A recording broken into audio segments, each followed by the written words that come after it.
you two foods that I'd say 80, maybe 90% of the population considers healthy when it's not really doing you too much good. Now, one of these foods might shock you, or both of them might shock you. So pay attention, and I'm going to give you the reasons why these foods are not healthy for you. Because sometimes it's not just knowing which foods are doing you damage, but it's knowing why, and you're more likely to avoid them, or you'll be able to educate your friends or tell somebody else why this isn't the best thing for your body. So the first one is wheat products. Yes, I'm even including wheat people that products that are 100% wheat or whole grain. Our bodies are not designed to ingest as much wheat as we are doing today. It's not doing your body too much good. Actually, some people might actually be allergic or intolerant to gluten, which is something that's found in wheat. That's something that's popping up really big right now. It's always been a problem, but I've noticed that when I suggest some people to completely avoid wheat products, they start losing weight, they feel better, they have less headaches. It could be a gluten issue, and it could be something else, but it's something. Wheat is not something that you will always want to keep in your diet.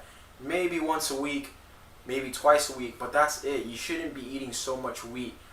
I would suggest that you stick on to a very natural diet. Like you have to think of yourself as somebody like a person in the jungle or in the safari, something like that. What would that person eat? And wheat products wouldn't be something that you would just pick up off the ground and start eating. You would do things like nuts. You would eat animals or plants. It's a very natural diet. I would go as far as say stay away from things that are processed. So, and that applies to both things that I'm going to show you today. Stay away from the processed stuff.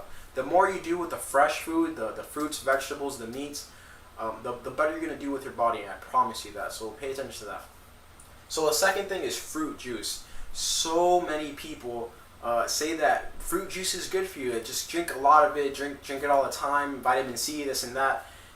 It does have some good things to it, but it also has a lot of bad things to it.